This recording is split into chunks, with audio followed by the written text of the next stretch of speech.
Have you ever wondered why, when you're in the middle of the ocean, a ship appears far from your ship and then vanishes after a period of time?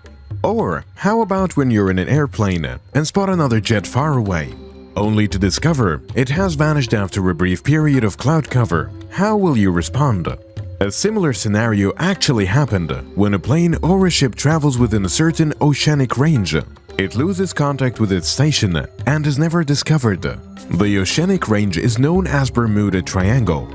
There is a Netflix series called 1899 that you should watch to get a glimpse of what life might be like in Bermuda's Triangle. Keep this in mind, it is just a show. What actually occurs in Bermuda's Triangle has never been explained. One of the tragic examples in the tragic flight on December 5, 1945. It will always be associated with the Bermuda Triangle tale, Flight 19's disappearance in 1945. A bomber squadron led by an American lieutenant, Charles Carroll Taylor, disappeared while he flew across the Bermuda Triangle. No cause was given, like the Cyclops incident. No debris was found. Terrifying, right? In today's video, we will be discussing the Bermuda Triangle and the mysterious disappearance of Flight 19 in detail. But before we dive in, welcome to Facts Inside. For more videos such as this one, please visit this channel for insights based solely on facts. Make sure to subscribe and give a like. Those of you who don't know exactly, what is Bermuda Triangle? The Bermuda Triangle is also known as the Devil's Triangle. It is a location in the western North Atlantic Ocean, where a number of ships and aircraft are claimed to have vanished for unknown reasons. When several ships and aircraft mysteriously vanished in the area in the 1950s and the 1960s, the Bermuda Triangle initially came to the public's attention.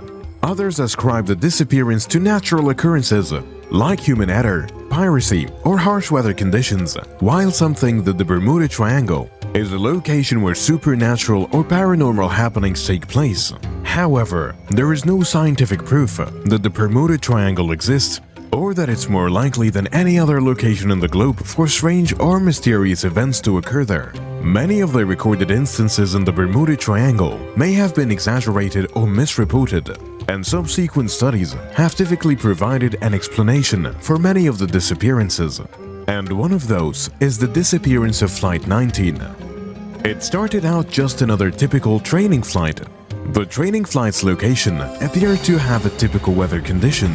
Visibility and wind speeds were regarded as typical for a training exercise of this kind, with the exception of a few sporadic showers. At 2:10 p.m., 5 TBM Avenger torpedo bombers took off from the Naval Air Station at Fort Lauderdale.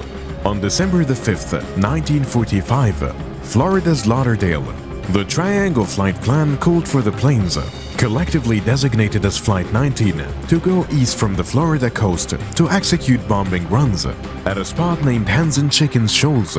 During a 3-hour exercise known as the Navigation Problem No. 1, they would then do a U-turn and head north, passing over Grand Bahama Island, before making a third course change and returning to base in the southwest.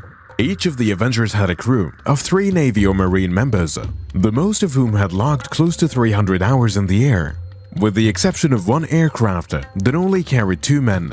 Lieutenant Charles C. Taylor, an accomplished pilot who had flown numerous combat missions in the Pacific theater of World War II, served as the flight's commander. The initial leg of Flight 19's hop went as smoothly as the day's first 18 flights. Around 2:30 p.m., Taylor and his pilots buzzed above Hens and Chicken Shoals. They safely detonated their practice bombs. However, a very peculiar occurrence happened.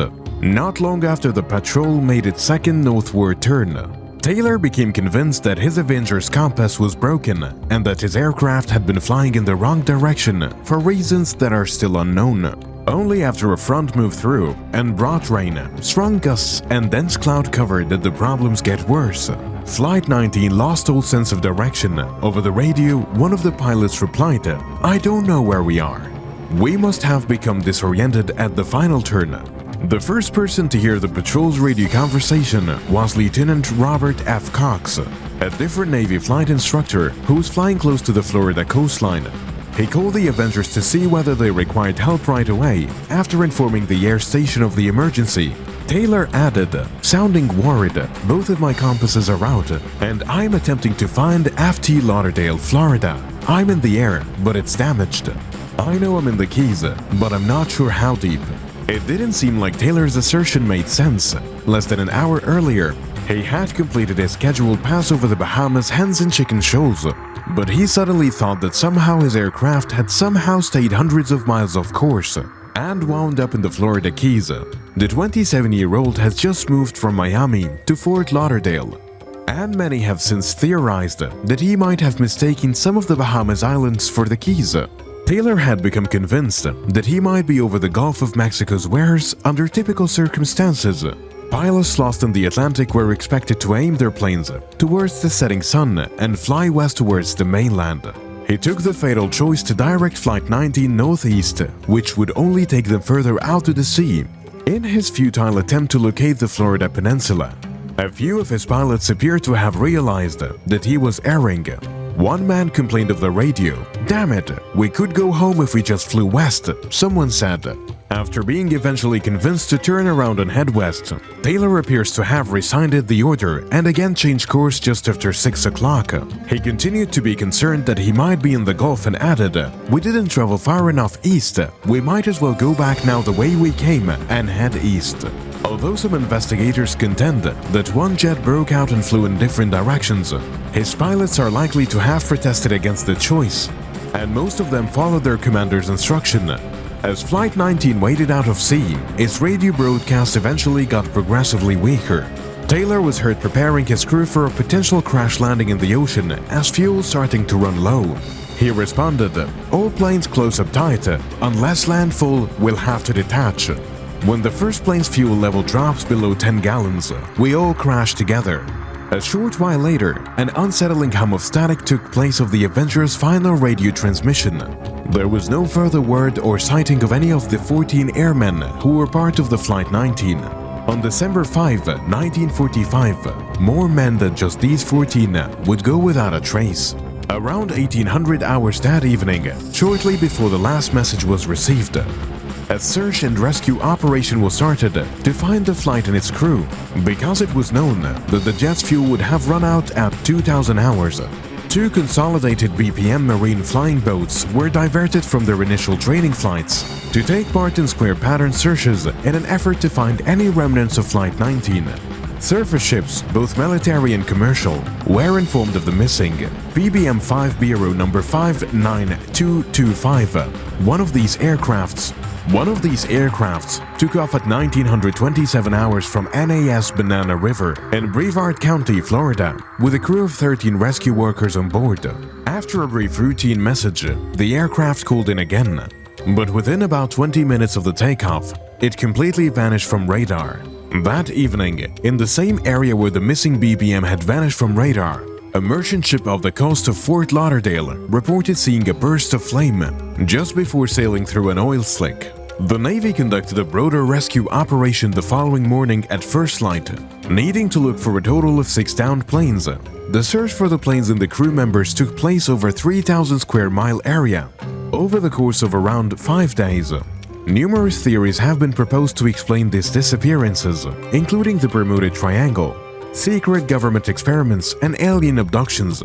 According to the official story of what happened on December 5, 1945, Lieutenant Taylor believed he was flying over the Florida Keys and the Gulf of Mexico.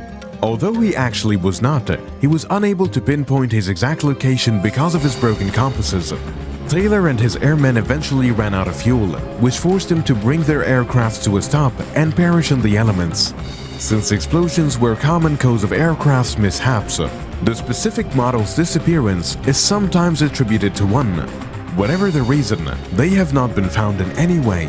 So, this is it for today's video. Let us know in the comments below what your opinion is about the Bermuda Triangle. If you found this video helpful, make sure to like, subscribe to our channel to get the latest updates.